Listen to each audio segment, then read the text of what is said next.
مولا یا حسین، مولا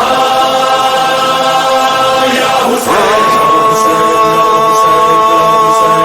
حسین کا جو سوگ ہے نہ ختم ہوگا با خدا، حسین کا جو سوگ ہے نہ ختم ہوگا با خدا، محرم و سفر نہ ہو تو غم نہ ہوگا ساتھ کیا، محرم و سفر نہ ہو تو غم نہ ہوگا ساتھ کیا، زندگی کے ساتھ بھی، زندگی کے بعد بھی، زندگی کے ساتھ بھی، زندگی کے بعد بھی، زندگی کے ساتھ بھی، زندگی کے بعد بھی، بادشاہ ہمارا یا حسین،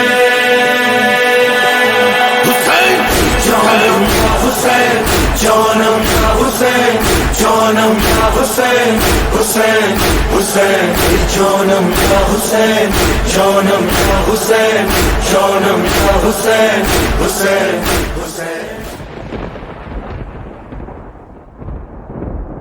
اللهم صل على محمد وآل محمد عجل فرجهم۔ اعوذ باللہ من الشیطان الرجیم، بسم اللہ الرحمن الرحیم، اللہم صل علی محمد وآل محمد۔ ناظرین السلام علیکم یا علی مدد۔ ناظرین، ایام اعزا چل رہے ہیں، اہل بیت علیہم الصلوۃ والسلام کے غم میں لوگ جو ماتم کرتے ہیں، جو پرسہ پیش کرتے ہیں، اس پر دشمن الگ الگ سوال اٹھاتا ہے اور پرسے کے طریقوں پر لوگ اعتراض کرتے ہیں۔ تو دشمن کے سوالوں کے جواب دینے کے لیے اور مولا کے عزاداری میں جو پرسہ پیش کیا جاتا ہے، ان کے طریقوں پر جو اعتراض کیے جاتے ہیں، اس کا جواب دینے کے لیے ایک ایپیسوڈ لے کر ہم آپ کی خدمت میں حاضر ہوئے ہیں۔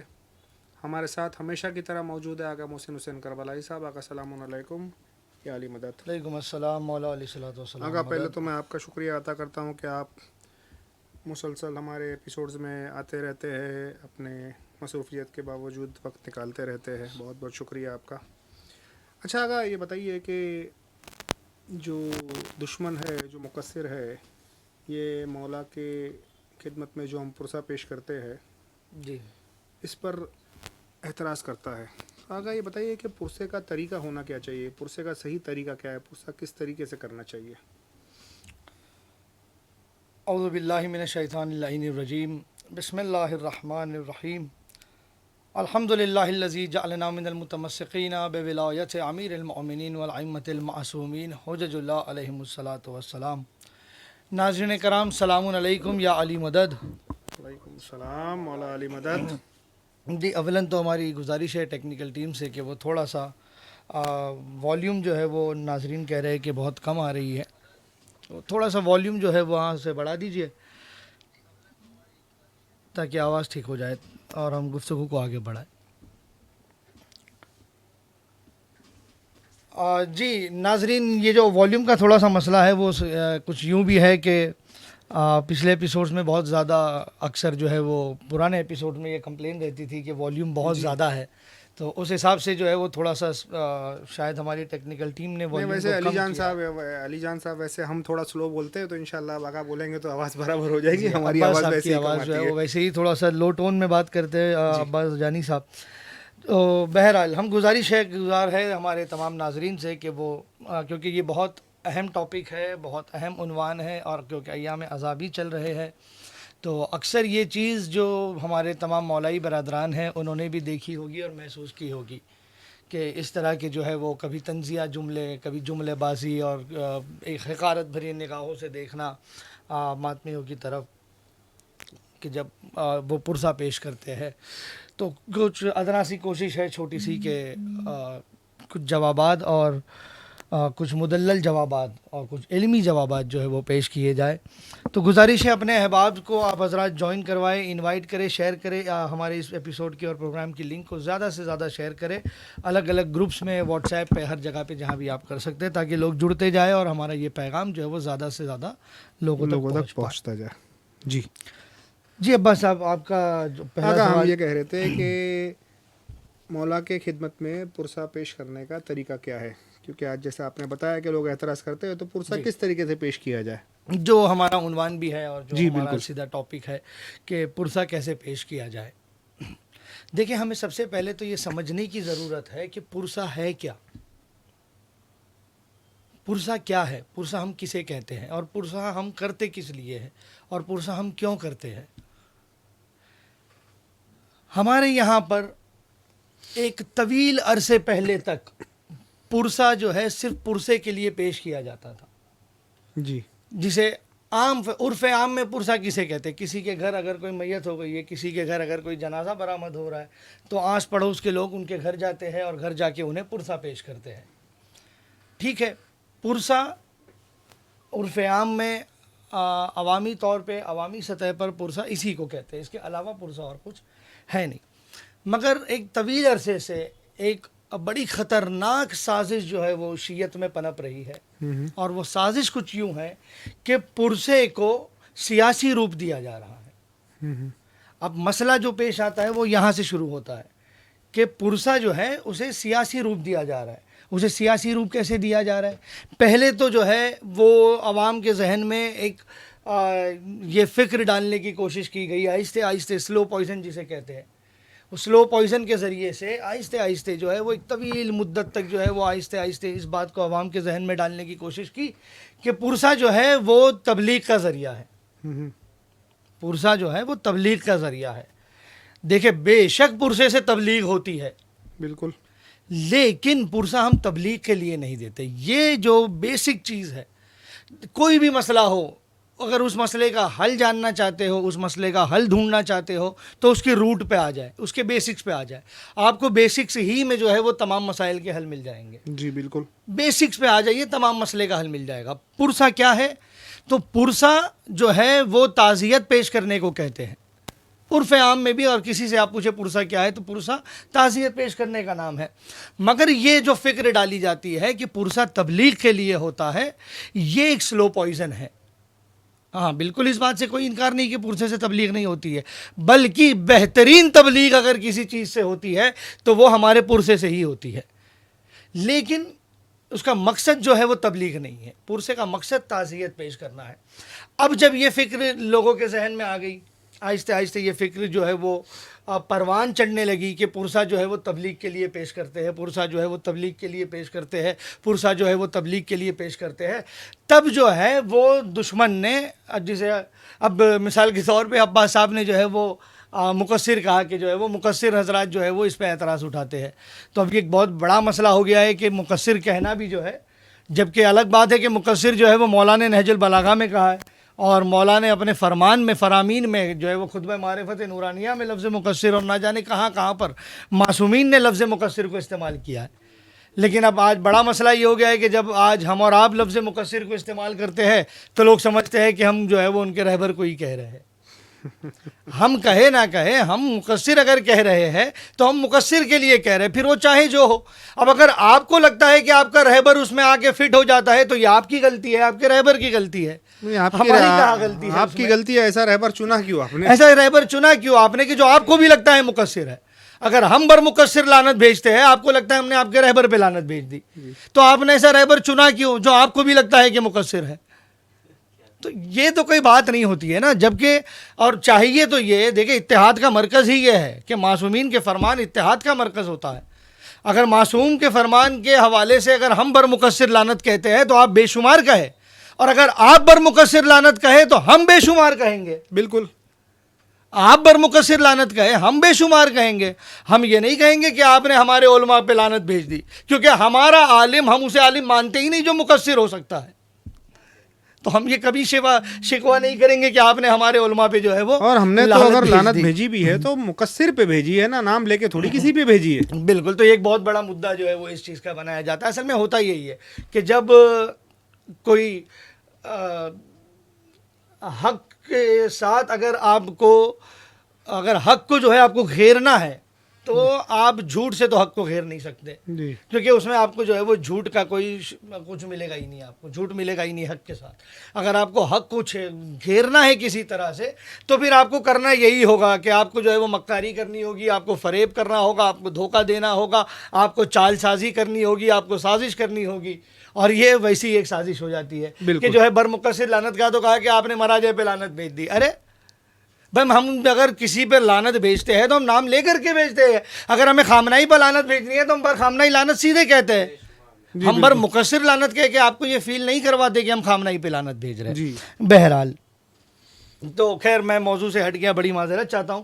جیسے عباس صاحب نے کہا کہ جو ہے وہ مقصرین اس بات پر طنز کرتے ہیں اور اس بات پر جو ہے وہ حقارت بھری نگاہوں سے ماتمیوں کو دیکھتے ہیں، تو یہ کیوں ہوتا ہے ایسا؟ کیونکہ یہ جو فکر جس کی میں بات کر رہا تھا کہ یہ جو فکر ہے یہ صدیوں سے ایک طویل عرصے سے پروان چڑھی جا رہی ہے کہ جو ہے وہ پرسا ہم جو ہے آزاداری اور پرسا جو ہے وہ ہم تبلیغ کے لیے کرتے، وہ ہم تبلیغ کے لیے کرتے، وہ ہم تبلیغ کے لیے کرتے، تو پھر مقصرین کی طرف سے یہ دوسرا حربہ آنا شروع ہو جاتا ہے کہ اب یہ دیکھیے کہ آپ کے پرسے سے تبلیغ ہو رہی ہے یا نہیں، جی اب یہ دیکھیے کہ کہیں یہ وہن مذہب کا باعث تو نہیں بن رہا، اس سے اسلام کی امیج تو خراب نہیں ہو رہی ہے، وغیرہ وغیرہ وغیرہ۔ لیکن پہلے بیسک رول ہی یہ ہے کہ پرسا ہم تبلیغ کے لیے دیتے ہی نہیں ہیں، تو پھر یہ دوسری بات بیچ میں آئے گی کہاں سے کہ اس سے اسلام کی امیج خراب ہوتی ہے یا نہیں ہوتی ہے، اس سے تبلیغ ہوتی ہے یا نہیں ہو، اس سے تبلیغ نہ ہو تب بھی عزاداری عزاداری ہے، اس سے تبلیغ ہو تب بھی عزاداری عزاداری، بالکل، اس سے تبلیغ ہو تب بھی آپ کو پرسا پیش کرنا ہے، اس سے تبلیغ نہ ہو تب بھی آپ کو پرسا پیش کرنا ہے۔ یہ الگ بات ہے کہ پرسے سے تبلیغ ہو جاتی ہے، پرسے کے صدقے میں تبلیغ ہو جاتی ہے، اور اس سے بہترین کسی اور چیز سے تبلیغ نہیں ہوتی۔ آج کا ہمارا یہ عنوان نہیں ہے، مگر عنوان صرف یہ ہے کہ پرسا کیسے پیش کیا جائے۔ تو پرسا ویسے پیش کیا جائے کہ دیکھنے والے کو لگے کہ یہ پرسا دیا جا رہا۔ ایک جملے میں اگر اس کا جواب دیا جائے عباس صاحب جی تو پرسا ویسے پیش کیا جائے کہ دیکھنے والے کو لگے کہ یہ پرسا دیا جا رہا ہے۔ مثال کے طور پہ عاشور کے دن اگر آپ سرخ رنگ کا قمیص پہن کر کے جلوس میں آ جائے تو کیا دیکھنے والے کو لگے گا کہ یہ پرسے دار ہے؟ کیا دیکھنے والے کو لگے گا یہ غم میں ہے؟ کہا نہیں، اگر آپ پرسا دے رہے ہیں تو ضروری ہے کہ آپ کا لباس ویسا ہو جیسے ایک پرسے دار کا ہونا چاہیے۔ بالکل، تو اسی لیے سیاہ لباس جو ہے وہ پرسے داروں کا لباس ہے، وہ غم و حزن کا لباس ہے، سیاہ رنگ جو ہے وہ غم و حزن کا رنگ ہے، تو اس لیے ہم جو ہے وہ سیاہ لباس پہنتے ہیں۔ ہمارے تبرکات، ہماری غذا، آپ نے دیکھا صرف ہم بمبئی کی تو بات نہیں کرتے، یہاں پر بھی ہوتا ہے، مگر لکھنؤ وغیرہ میں، حیدرآباد وغیرہ میں جہاں پر شیعوں کی بڑی تعداد ہے اور بزرگ علماء نے جہاں پر بہت زیادہ کام کیا ہے، یہاں پر خاص کر کے ہمارے بمبئی میں بھی کچھ جگہ اور کچھ افراد ایسے ہیں جنہیں ہم جانتے ہیں کہ جن کے گھروں میں عشر اولیٰ میں چولہا نہیں جلتا ہے، جن کے گھروں میں جو تخت پہ سوتے ہیں اپنے تخت کو پلٹ دیتے ہیں۔ کیوں پلٹ دیتے ہیں بھئی؟ یہ کون سی عزاداری ہے؟ یہ کون سا پرسا ہے؟ کہا کہ نہیں، ہر وہ شے کہ جو ہر وہ بات، ہر وہ عمل جس سے غم کا اظہار ہوتا ہے وہ ایک پرسے کا طریقہ ہے۔ جی ہر وہ عمل جس سے غم کا اظہار ہوتا ہے وہ بھی ایک پرسے کا طریقہ ہے۔ آپ جو ہے وہ برائے زیارت آپ چل کر جائے، آپ چاہے جو کام لے لیں، اب اس میں بہت سارے اگزامپلس آپ خود دے سکتے ہیں، ہم خود دے سکتے ہیں، تو وہ سارے ارکان، وہ ساری چیزیں جو ہے، اب جیسے ایک ہمارے ناظر نے یہاں پہ لکھا گریبان چاک ہو، بالکل گریبان چاک ہو، آستینیں الٹی ہوئی ہو، کیونکہ یہ وہ صورتحال ہے کہ جس صورتحال میں شب عاشور کے وقت جو ہے وہ خود رسول اللہ کو پایا گیا تھا۔ بی بی ام سلمہ کا جو خواب ہے اور جس کی تعویل بیان ہوتی ہے کہ خود رسول اللہ خواب میں اس عالم میں آئے تھے سر پر خاک ڈالے ہوئے، تو عاشور کے دن انسان کو ویسے رہنا چاہیے۔